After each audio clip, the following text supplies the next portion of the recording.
Le défi est grand pour Sébastien Loeb, devenir le premier Français victorieux à Auckland. Bienvenue à l'autre bout du monde, bienvenue en Nouvelle-Zélande pour cette 4e manche de la saison 2005. Sébastien Loeb s'est imposé à Monte-Carlo, Peter Solberg en Suède et à Mexico. Le champion du monde 2004 contre le champion du monde 2003, c'est le grand duel de cette saison. Sur les pistes en terre néo-zélandaises particulièrement roulantes, l'affrontement continue. Avantage au départ pour le Norvégien, Peter Solberg s'est imposé ici même l'an dernier. Il a démontré au Mexique les capacités de sa nouvelle Subaru Impreza et il occupe la tête du championnat du monde des pilotes. Je peux gagner, mais je vais avoir besoin de chance. Il faudrait qu'il pleuve, parce que le premier jour, j'ouvre la route et si c'est complètement sec, c'est un gros handicap. Ces 5 dernières années, tous ceux qui ont ouvert la route ont perdu entre 35 et 50 secondes. Bon, on va essayer de faire de notre mieux. Un premier coup dur pour Ford la veille du départ. Lors du shakedown, l'équipage tchèque, Kresna Mosny, roule à plus de 120 km/h jusqu'à cette erreur et une sortie de route qui coûte cher. Équipage indemne, mais voiture détruite, le rallye de Roman Krejta s'achève avant même d'avoir commencé. J'ai fait une énorme erreur. J'ai freiné trop tardivement, on a heurté 2 rochers sur le bas-côté. On est parti en tonneau, c'est terrible, car la voiture est complètement détruite. La Focus est trop endommagée pour pouvoir être réparée. Ford n'alignera qu'un seul pilote au départ, le Finlandais Tony Gardmeister. 5, 4, 3, 2, 1, 180. Leader du championnat du monde, Peter Solberg part avec le handicap d'ouvrir la route. Faire la trace coûte généralement de précieuses secondes, pas pour le Norvégien qui d'entrée de jeu attaque.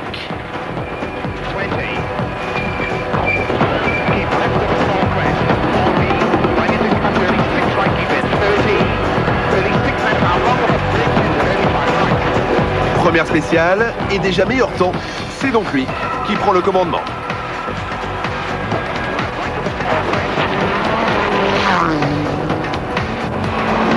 Dans la suivante, il n'est pas le plus rapide. C'est un autre sérieux prétendant à la victoire, un autre ancien vainqueur de ce rallye qui signe le temps scratch, Marcus Grönholm.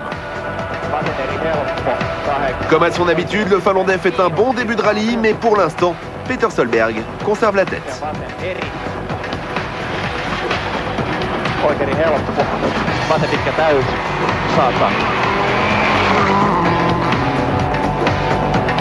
Il est australien, il a 26 ans et débute en WRC. Retenez bien son nom, Chris Atkinson. Même s'il a déjà fait parler de lui, au Mexique notamment, il frappe un grand coup dans la 3e spéciale qu'il remporte tout simplement.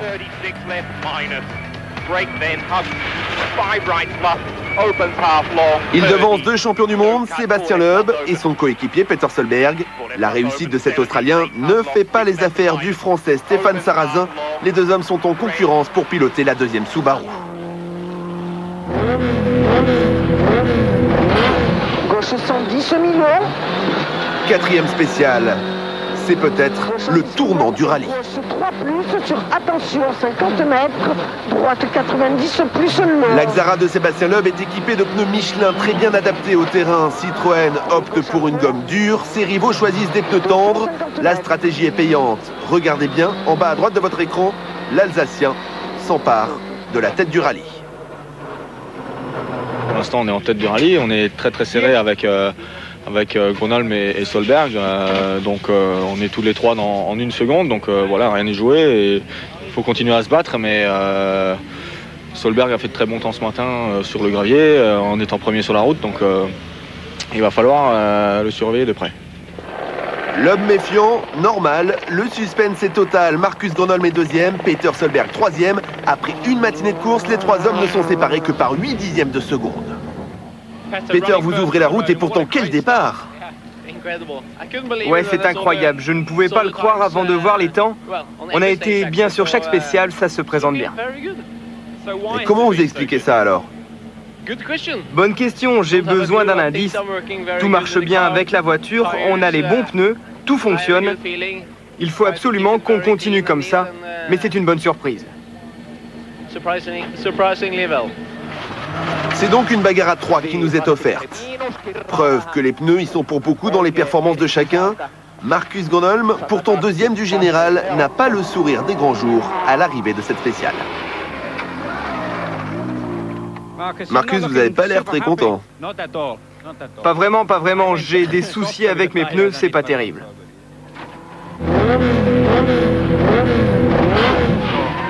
La frayeur, c'est pour Luis Pérez Companque. Le pilote privé rate un virage.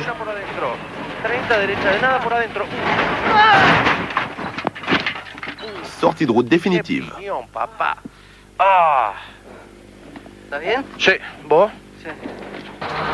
Plus insolite, cette scène dans la 7e spéciale. Ça se passe dans la Mitsubishi de Gigi Galli. Surpris par le temps que lui annonce son copilote, l'Italien s'emporte. Come 47? 47,8. 6 però. 6, sì. Beh, ma prima... No, prima era sbagliato. Une image incroyable. No, prima era sbagliato il tempo. L'Italien a le sang chaud, mais à froid quelques instants plus tard, il s'est bien évidemment excusé.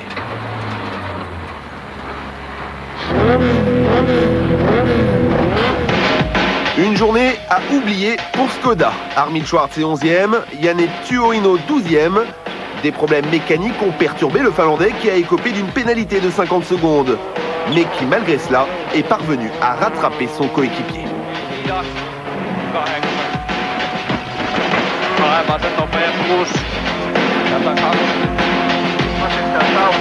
Chez Mitsubishi, c'est à peine mieux. Harry Rovanperä termine la journée à la 9e place, juste devant son coéquipier, Gigi Galli. L'Italien semblait plus performant avant de perdre énormément de temps dans les 3 dernières spéciales. Une panne d'accélérateur l'a considérablement ralenti.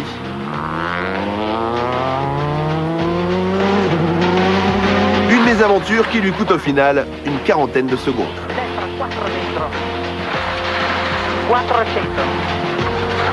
Les deux pilotes Mitsubishi sont toujours en phase de découverte de la Lancer 2005 et regrettaient un choix de pneus trop dur.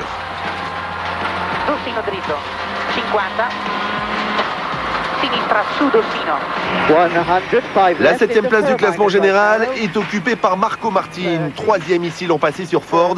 L'Estonien compte déjà plus d'1 minute de retard sur la tête de la course. Pas encore totalement à l'aise sur sa 307, quelques réglages à peaufiner pour remonter. Une grande envie de progresser, Marco Martin n'a pas encore dit son dernier mot. 30, 6 right, 150 short, 6 right, 3 plus left, long, long. Juste devant lui, Tony Gardmeister a connu une matinée difficile, gêné par les routes glissantes. En adoptant des gommes plus dures l'après-midi, ses chronos s'améliorent. Le Finlandais est tenaillé entre son envie d'attaquer et ses obligations envers son employeur. Seul représentant Ford, il lui faut à tout prix assurer une place dans les points. Il en a marqué lors des 3 premiers rallyes. Il est en bonne voie pour y parvenir une nouvelle fois.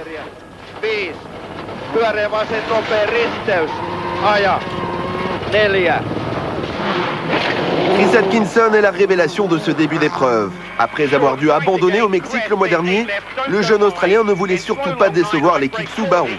Pour son 3e rallye en WRC, il ne pouvait pas faire mieux que remporter la première spéciale de sa carrière.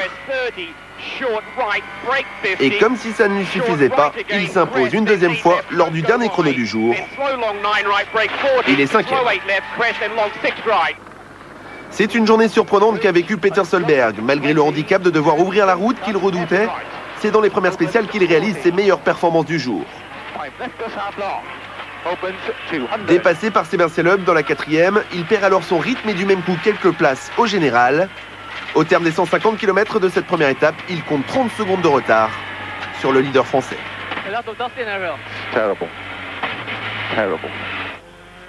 Pour François Duval, c'est tout le contraire. Le Belge débute sur un rythme moins soutenu, mais accélère au fur et à mesure de la journée pour finalement coiffer Peter Solberg dans le dernier chrono et chasser le Norvégien du podium provisoire pour 5 secondes.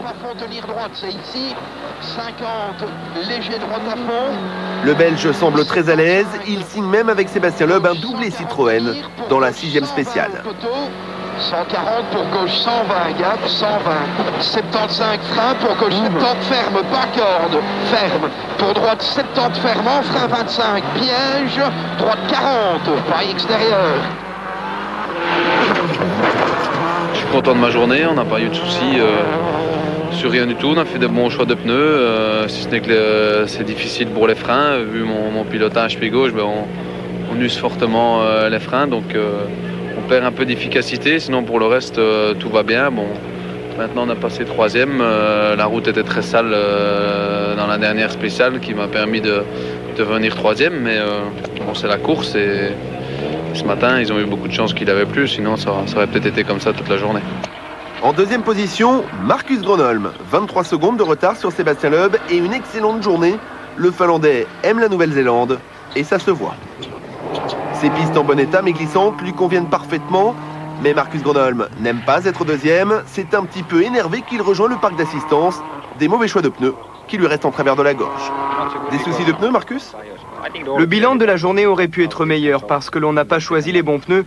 J'ai l'impression que toutes les voitures équipées de Pirelli ont eu des problèmes dans la 2e boucle. C'est mon 2e rallye terre avec ces pneus, j'ai donc encore besoin d'apprendre. Je les découvre. Sébastien est très rapide quand même. Il est rapide, mais je pourrais être bien meilleur si je n'avais pas eu de problème de pneus. Ce matin, Peter Solberg, Sébastien Loeb et Marcus roulaient à égalité. Et puis cet après-midi, il y a eu des choix de pneus différents. Pour nous, la gamme Pirelli, c'est nouveau. On a besoin d'apprendre, c'est seulement notre 2e rallye sur l'asphalte. Et peut-être qu'on avait des gommes peut-être trop tendres pour le terrain de cet après-midi. Bon, on limite les dégâts, mais Loeb a fait le trou. 180 mètres. Un trou de 23 secondes et 1/10 exactement. Citroën retrouve la réussite qui lui a fait défaut au Mexique, bien aidé par Michelin, dont les pneumatiques ont paru plus efficaces que les Pirelli. L'Alsacien est en passe de refaire son retard dans le duel qui l'oppose à Peter Solberg au championnat du monde. 200 mètres, gauche à fond. Et ciel tout droit, 200 mètres, frein tape léger, pour attention. Ah ouais, tout va bien pour le moment, tout se passe parfaitement. Dans la 2e série de spéciales, j'avais les pneus qu'il fallait tout simplement. Ça m'a permis d'attaquer au maximum et j'ai essayé de prendre le plus d'avance possible.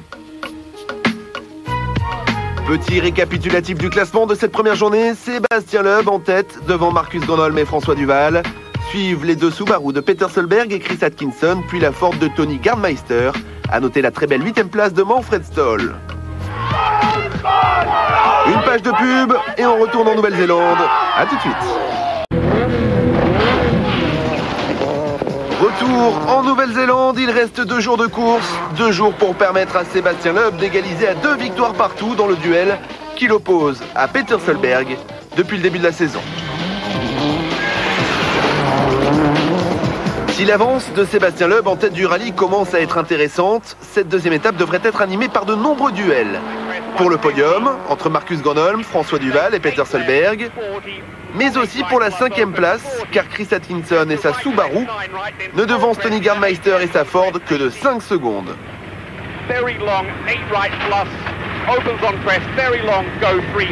Une lutte de tous les instants, le Finlandais refait son retard, seconde après seconde. Au terme de la 11e spéciale, l'avance de l'Australien n'est plus que de 5/10.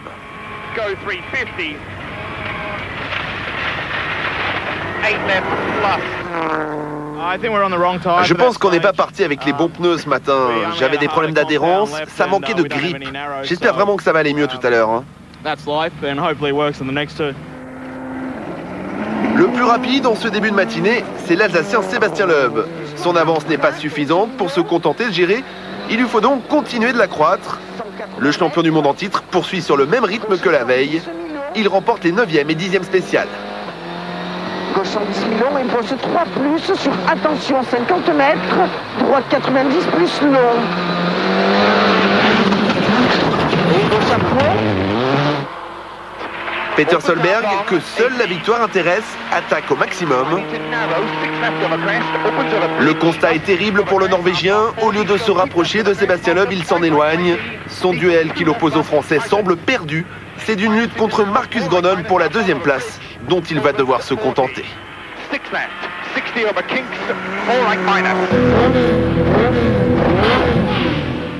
Des écarts infimes, c'est une lutte permanente que se livrent deux anciens vainqueurs de ce rallye. Peter Solberg et Marcus Gronholm se rendent coup pour coup.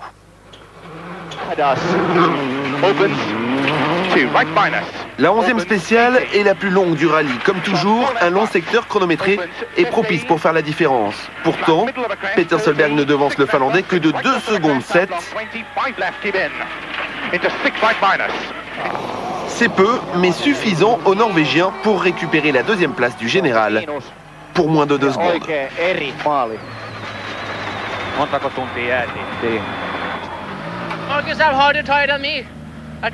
Marcus a des pneus plus durs que moi, j'étais bien, mais il m'a repris du temps ensuite.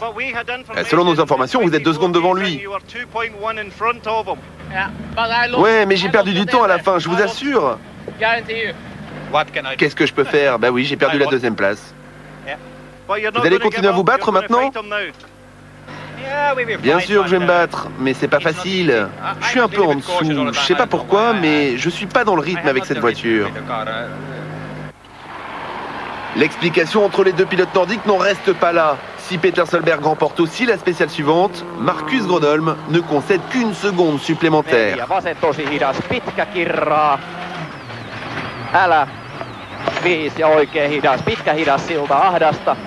Avant de refaire son retard et de récupérer la deuxième place dans le 13e chrono.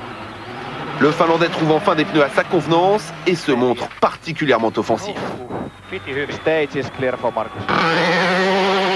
Le scénario est presque similaire entre l'autre Subaru, celle de Chris Atkinson, et Tony Gardmeister. Sur les 31 km de la 11e spéciale, le Finlandais est plus rapide pour 1/10 de seconde seulement. Les deux hommes sont alors dans la même seconde au général, mais comme Marcus Gronholm, Tony Gardmeister opte pour des nouveaux pneus qui lui offrent plus de grip. Et comme Marcus Gronholm, il prend le dessus sur la Subaru. Stop. Pendant ce temps-là, Sébastien Loeb continue de creuser l'écart en tête. Il met tout le monde d'accord dans la 14e spéciale. Un chrono qu'il remporte avec plus de 16 secondes d'avance sur le premier de ses poursuivants. Au général, Marcus Gronholm est désormais à 53 secondes. La victoire finale commence sérieusement à se profiler.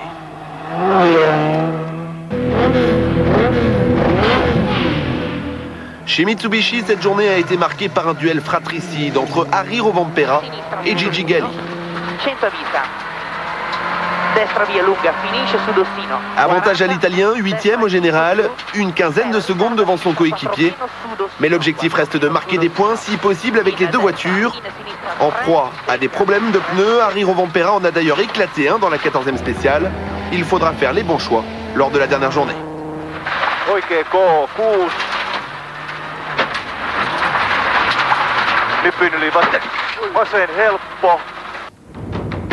Chris Atkinson n'a pas pu rééditer ses magnifiques performances de la veille. Même s'il signe de bons chronos, il perd 2 places au général et termine l'étape 7e. L'Australien poursuit son apprentissage avec sagesse. Le plus important pour lui, c'est de rester dans les points.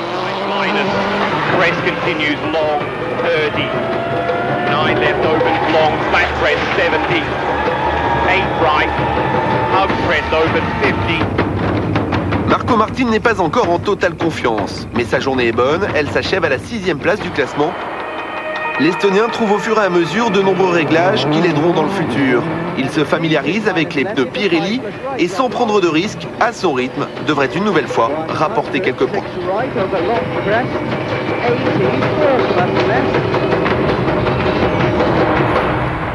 Je ne comprends vraiment pas quel pneu il faut prendre. Je sais pas. J'ai l'impression qu'on n'a jamais eu les bons. Ou alors, je n'arrive pas à bien les utiliser, mais en tout cas, je manque d'adhérence. Avec mon expérience, je sais qu'il vaut mieux être prudent, ne pas prendre trop de risques, surtout sur ce genre de surface. Je vais continuer sur mon rythme. Une nouvelle fois, Tony Gardmeister a fait preuve de régularité. Cela lui vaut d'être 5e et de devancer ses principaux concurrents, Marco Martin et Chris Atkinson. Très satisfait de ses pneumatiques, le Finlandais de retour au parc d'assistance avouait s'être fait plaisir tout au long de cette deuxième journée. Conserver cette place sera son objectif d'ici la fin du rallye. François Duval, 3e après la première journée, n'a pas pu contrer le retour de Peter Solberg, mais grâce à un rythme malgré tout soutenu, il est désormais bien installé à la 4e place.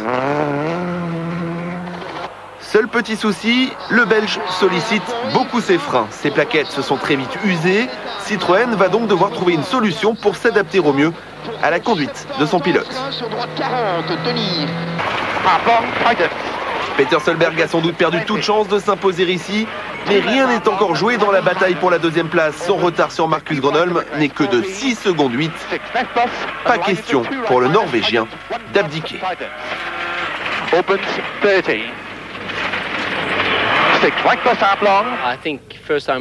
Dans la première boucle, on a une vraie chance, je pense. Mais dans la deuxième, nos pneus ne sont pas ce qu'il faut, ils sont trop larges à mon avis. Je vais essayer, effectivement, d'aller chercher Marcus, mais je redoute un peu cette deuxième boucle, car je ne peux pas tout donner à cause de mes pneus. Marcus Gronholm également ne songe plus vraiment à la victoire, un coup dur pour lui, qui déteste la 2e place. Mais les points sont importants pour Peugeot, il lui faudra se battre pour la conserver, d'autant plus que Peter Solberg ne relâchera pas la pression. Le Finlandais est un attaquant, il a enfin trouvé de bons pneus. Il sera donc forcément dangereux.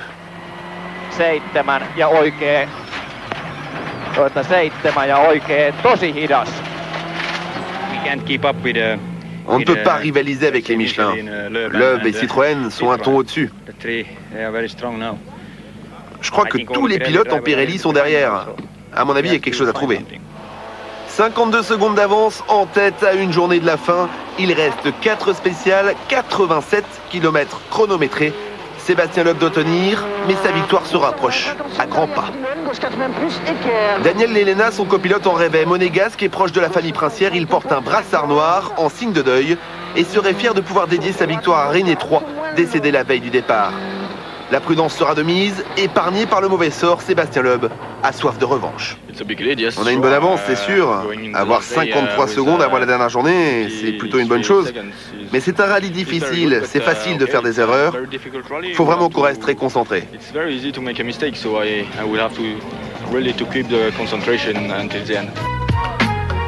Après 2 journées de course, on y voit plus clair au classement. Près de 52 secondes d'avance pour Sébastien Loeb sur Marcus Gronholm. Le Finlandais reste lui sous la menace de Peter Solberg. François Duval est 4e devant Tony Gardmeister et Marco Martin.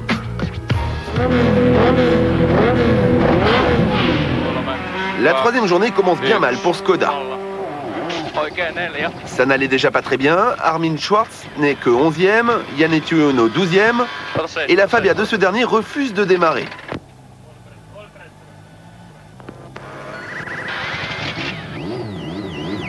Problème de turbo pour le Finlandais, qui perd 9 minutes et qui décide sagement d'abandonner afin de ne pas trop endommager son moteur.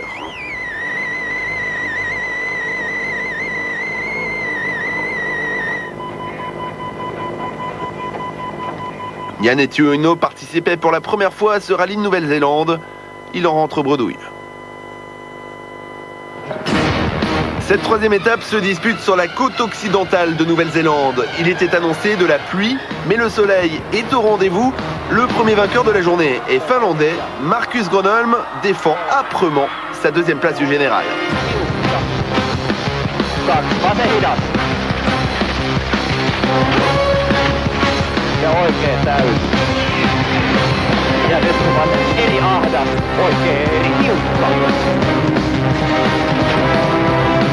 La spéciale de Wanga Coast, la 18e de ce rallye, est considérée par beaucoup comme la plus belle de toute la saison. Une trentaine de kilomètres, le long de la mer. Tony Gardmeister, comme les autres, n'a malheureusement pas le temps de s'attarder sur le paysage. Mais quoi qu'il en soit, La Nouvelle-Zélande est un pays superbe.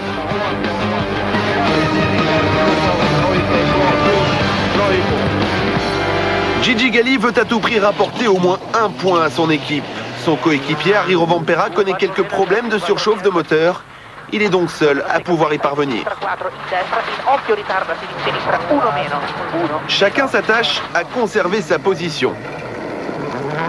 C'est particulièrement le cas de François Duval, 4e. Trop loin pour rattraper Peter Solberg, mais suffisamment bien pour ne pas être menacé par Tony Gardmeister. Sur gauche 40 ferme, sur droite 40, pour gauche 40, sur long droite 30, tenir.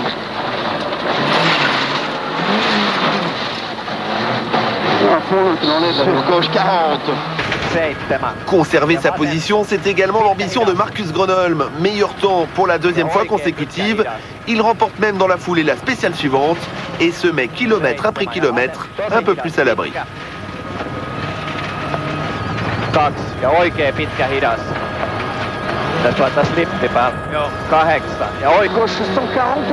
Sébastien Loeb déroule. Très concentré, la seule préoccupation, c'est de ne pas faire d'erreur. La victoire est de plus en plus proche, il ne faut surtout pas qu'elle lui échappe. Et droite 140, 130 bon long.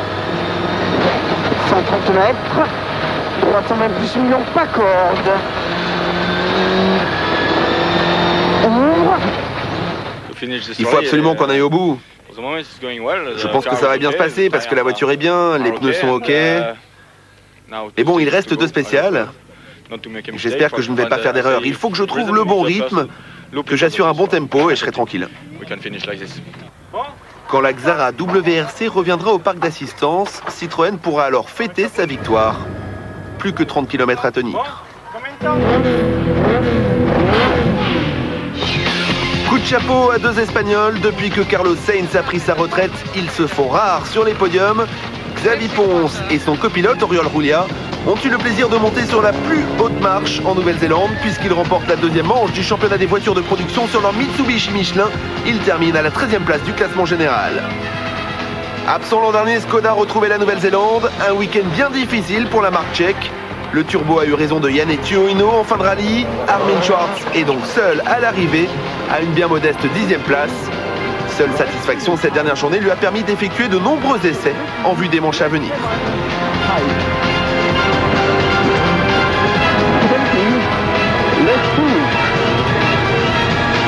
La fiabilité est là, mais pas la performance pour Mitsubishi. De gros soucis de pneus et un seul pilote à l'arrivée, Gigi Galli, 8e. Harry Rovanperä est contraint à l'abandon dans la dernière liaison. L'Italien sauve l'honneur en marquant 1 point. Chris Atkinson a convaincu, son potentiel est réel. Il termine 7e en remportant 2 spéciales. De plus en plus à l'aise sur la Subaru, le constructeur japonais ne peut que se satisfaire de lui avoir fait confiance. Après les 2 premiers rallyes de la saison, c'était une surprise incroyable. Ford occupait la tête du championnat du monde constructeur, Tony Gardmeister celle du championnat pilote. En Nouvelle-Zélande, Roman Krejta déclare forfait. La seule voiture en course termine 6e. Le Finlandais entre tout de même dans les points pour la 4e fois en 4 épreuves.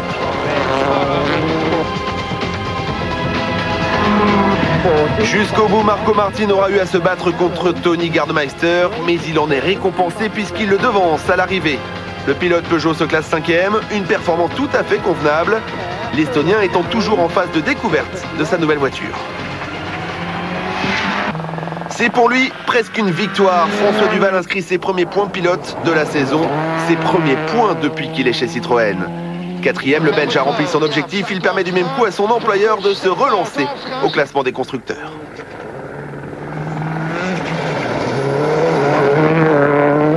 Je suis très content. Il était temps que je marque des points. Bon, les performances étaient là, mais un manque de régularité. Et là, bon, j'étais très régulier pendant tout le rallye. On a toujours voyagé la 3e, 4e place dans les chronos, donc c'est pas mal. J'étais très constant et terminer 4e, c'est quand même prendre 5 points pour Citroën, plus Sébastien 10, ben ça fait 15 points au week-end, c'est très bien. Peter Solberg sur le podium, mais sur la 3e marche. Battu à la régulière par Marcus Gronholm et Sébastien Loeb, il paye un mauvais choix de pneus. 20. Fine. Left first half long, keep in the crest. 30. Need to two right sides and 30. Mais en lot de consolation, il conserve la tête du championnat du monde des pilotes. Deuxième l'an dernier, deuxième cette année, Marcus Gronholm. Vainqueur en Nouvelle-Zélande en 2002 et 2003, le Finlandais monte encore une fois sur le podium d'un rallye qu'il affectionne. Un bon résultat pour Peugeot et une belle satisfaction pour son pilote, celle d'avoir pris le dessus sur Peter Solberg.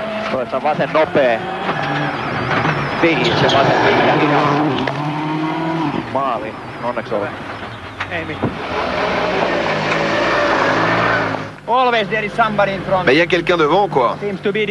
Ça a été difficile, mais on a réussi à garder Solberg derrière nous, c'est déjà ça. Peter, il a déjà gagné 2 rallyes cette année. Ici, il semble que la Citroën était avantagée par ses pneus. Mais bon, je vous assure que la prochaine fois, on ira le chercher, Loeb.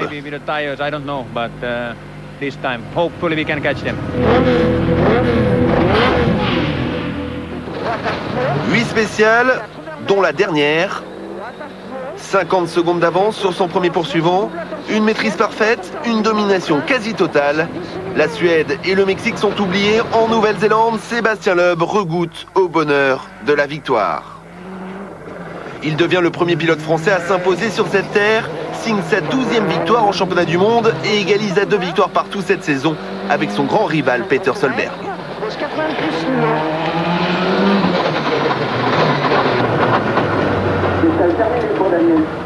Une victoire acquise grâce au travail de toute l'équipe Citroën sur un terrain que la marque française a tendance à redouter.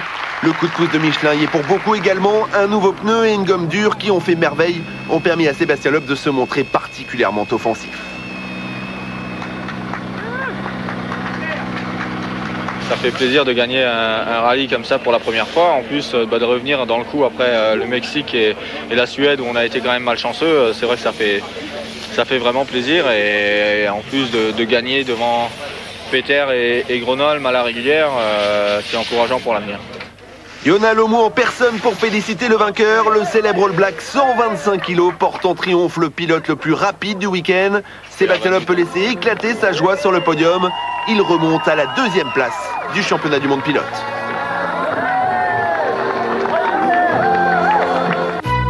Voici donc le classement final de ce rallye de Nouvelle-Zélande. Victoire de Sébastien Loeb devant Marcus Gronholm et Peter Solberg. François Duval est 4e, il devance Marco Martin et Tony Gernmeister. Dans les points également, Chris Atkinson et Gigi Galli. Au championnat du monde pilote, Peter Solberg conserve la tête avec 26 points. C'est extrêmement serré, il devance Sébastien Loeb d'1 point et Marco Martin de 3. Marcus Gronholm et Tony Gernmeister se partagent la 4e place. Gilles Panizzi est 7e juste devant François Duval.